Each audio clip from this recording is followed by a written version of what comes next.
안녕하세요. 해운 컨설팅 연구소의 소장입니다. 오늘은 해운의 시사 이야기 또 한번 해볼까요? 오늘은 연동형 비료 대표제에 대해서 이야기를 해보겠습니다.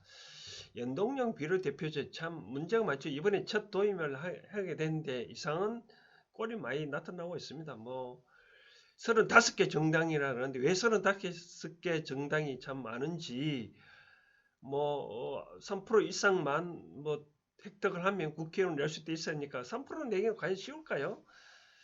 좀 그런 문제도 있습니다. 그래서 오늘은 과연 이 국회의원이 이제 비례대표제에 대해서 어떻게 그 배경부터 한번 설명을 한번 해보도록 하겠습니다. 사실 그렇습니다. 연동형 비례대표제라는 것이 뭐냐? 라고 보면 현재 우리가 국회의원 수를 보면 행정부고 있고 사법이 있는데 이 입법부가 여러 한 일이 많잖아요. 그렇죠?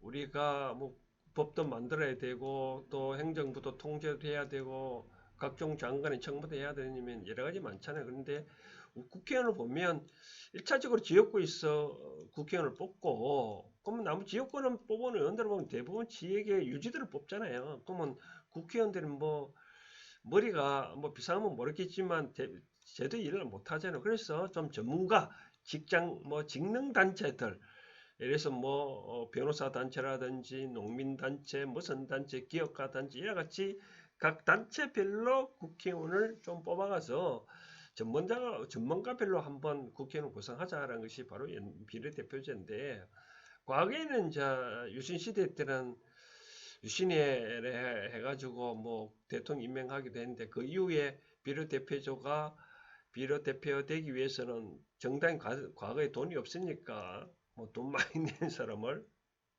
일본으로 하고 그랬는데 최근에는 돈은 다 국가에 쓰니까 일본을 쓰면 배치된 데를 보면 민망과 중심을 하는데 과연 이 비례대표제가 제대로 역할을 하는지 참 지켜봐야 되겠습니다. 그러다 보니까 그러면 이제 이 소수 정당들은 과거를 기준으로 보면 이제 국회의원을 못 내었으니 조금이라도 당선되면 좀 득표를 얻으면 즉 3% 법이 바뀌어가지고 3%만 획득하면 국회의원 낼 수도 있다, 만들 수 있다 하니 여기저기 국회의원을 많이 정당을 많이 만든 것 같아요. 35개 정당이 이번에 비례대표로 냈었다 하는데 참 문제가 됩니다. 그 35개 정당이 과연 국회의원 3%다 얻을 수 있는지 좀 문제됩니다. 예를 들어 35개 정당이면 3% 얻으려면 3%다 1% 얻었다. 그러면 3, 5, 15, 3, 3, 9, 105%잖아요. 다 105%면 어떤 당도 3%안 되는 당도 있을 수 있잖아요. 그렇죠? 그렇다 해가지고 다 국회의원 낼 수도 없는데 어쨌든 간에 이번에 정당 투표에서 3%만 얻으면 국회의원을 한 명이라도 갖고 갈 수 있으니까 이렇게 당이 많지 않느냐 그러고 생각합니다. 이번에 이제 투표 용지를 보면 지역구로 투표인은 국회의원 숫자별로 국회의원이 제일 많은 더불어민주당 민주당 통합당 이런 식으로 이렇게 정의당 수식으로 민생당 수로 지급되지만 비례대표제도 말이 국회의원 숫자를 순서로 하는데 근데 이 민주당에서나 통합당에서 그 인원을 안 내다 보니까 이 사람들은 정당 투표 용지가 어떻게 되냐면 한번 볼까요?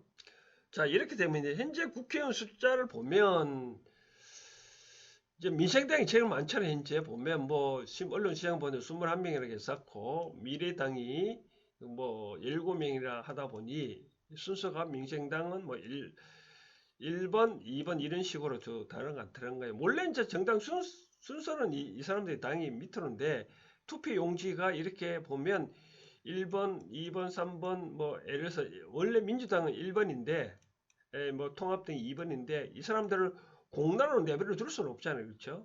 공당으로 내버려 둘 수 없으니 요 순번이 당겨오다 보니까 첫 번째 용지에 이래같이 민생당, 미래한국당, 더불어시민당 이런 식으로 투표 용지가 순서대로 치워지는 것 같더라고요. 근데 근데 법에 보면 과연 그러면 한번 볼까요? 법에 보면 어떻게 국회의원이 배치가 되는지 바로 공직선거법을 보면 이렇게 됐네요. 보면 특히 중앙선거관리위원회는 비례대표 국회의원을 배분을 어떻게 하느냐 보니까 이렇게 네. 전국 유효 투표 총수의 3% 이상. 아까 말했죠, 그렇죠? 3%가 3% 이상 했다 그러면 득표를 얻었다 하면 무조건 국회의원 준다 이거죠. 그러거나 3% 아니면 국회의원 의석수를 가진 정당으로 5개 이상 되면 가질 수 있다는 걸 한 거죠. 그럼 연동에는 뭐냐? 이번에 처음으로 나온 게 바로 이 제도입니다. 뭐 읽어봐도 참 이해하기 힘드는데 첫 번째 기준으로 연동 배분 의석수를 보면 이러네요. 보면 현재 국회의원 정수 어떻게죠? 300명이잖아요. 그렇죠? 300명이고 그러면 얼마를 뺀다고 하죠? 빼기 의석할당 정당이 추측 이때 의석할당 정당이란 말은 바로 이와 같이 배분을 받는 바로 의석할당 정당이란 말은 여기 나오죠. 그렇죠? 의석할당 정당 바로 전국의 3% 이상이라 혹은 5개 이상 지역구에서 의석을 차지한 정당이 이제 이렇게 배분을 받는데 배분 기준이 바로 국회의원 정수 300명에다가 다시 설명해 드린다면 자 국회의원 수는 얼마죠? 300명이잖아요. 그렇죠? 의석할당 정당이 추천하지 않는 지역구 예를 들어서 미래통합당 같은 경우에는 의석할당이 추천하지 않는 지역구라고는 다 추천 안 했잖아요. 그럼 지역구 얼마잖아요. 그렇죠? 그럼 253석이잖아요. 그렇죠? 253석. 이게 빼면 결국은 이렇게 빼면 어떻게 하냐. 비례대표 숫자라는 거죠. 비례대표 47명이요. 근데 이번에 만약에 50%를 얻었다. 그러면 이렇게 50%를 한다 이거죠. 그럼 50% 하면 얼마인가? 3.5명 되는데 이와 같이 뭐 원칙은 연동을 시키면 이와 같이 순수한 비례대표는 이렇게 다 23석을 갖고 가는데 원래 이번에 캡을 2가 있네요. 그렇죠? 2가. 전에는 2가 없었는데 전에는 작년 그전번에는 이렇게 23석씩 가져갔는데 캡을 너희들은 아무리 갖고 간다 하더라도 2밖에 못 갖고 간다. 바로 그렇게 해당되는 거죠. 그렇죠? 그럼 2를 갖고 얼마면 아까 같은 경우는 12명 정도 갖고 가잖아요. 그렇죠? 이와 같이 갖고 가고 그러면 비례대표 수가 따져보면 47개인데 이렇게 계산해 보면 47개 안 나오거든요.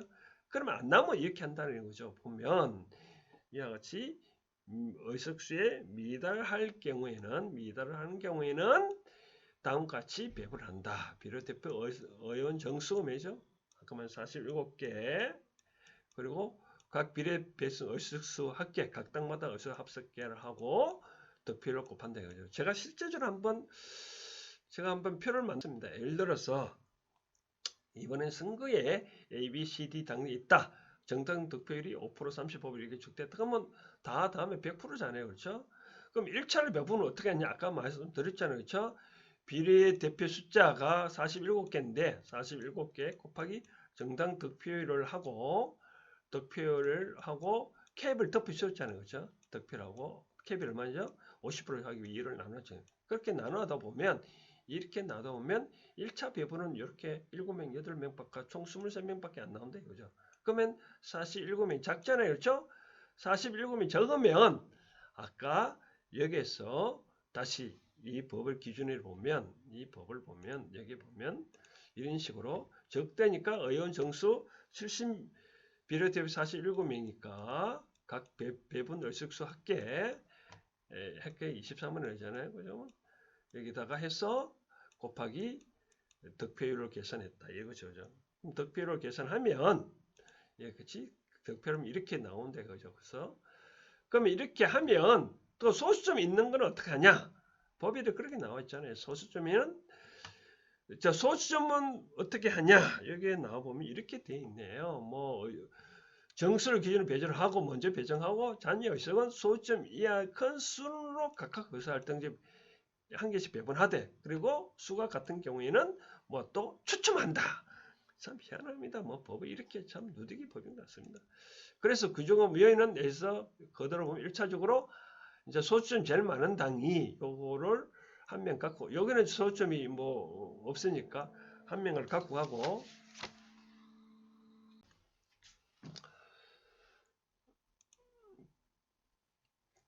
그래서 이제 국회의원 배주를 보면 얘네들은 뭐 한 명 밖에 못 갖고 소수점 제일 큰 숫자가 한 명 더 갖고 가니까 여기 보면 9명이 데리고 갔고, 나머지는 요것도 한 명, 이제 숫자가 그 다음 많으니까 한 명. 그 다음 이제 아까 추첨을 하니까 추첨해야 될 사람이 이 사람들이잖아요. 소수점 같은 사람들끼리 추첨해 보니까 이 사람 떨어졌고, 나머지 하는 사람들 가져가서 이 사람도 결국은 또 떨어지고, 이 사람은 추첨에 당첨된 거죠. 세 사람 추첨해서 요 사람 당첨되다 보니까 여기 한 명 더 갖고, 그래서 다 하면 24명, 23명 해서 20명 된다. 그럼 합계는 어떻게 하죠? A 정당은 2명, B 정당은 7개, C 정당은 16명 이렇게 쭉 갖고 간다 이거죠. 그렇죠. 이번에 정당이 아무리 마음에 들어도 일단 3%를 넘어야 되잖아요. 그렇죠?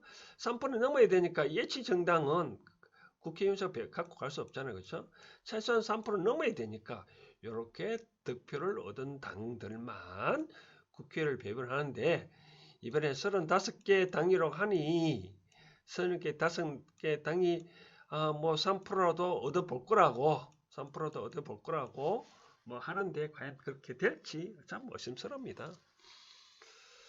참 국민은 뭐 이렇게 어떤 당수는 그런 말을 했답니다. 이렇게 어려운 거 뭐 설명해 달라니까 국민들은 뭐 몰라도 된다라고 하는데, 과연 몰라도 되는지 참 의심스럽습니다. 이번 국회의원 선거 잘 한번 해봐야 될 것 같습니다. 뭐 비례대표 참 찍을 정당이 35개 중에 하나를 선택해야 되는데 참 선택하기 참 힘들 것 같습니다.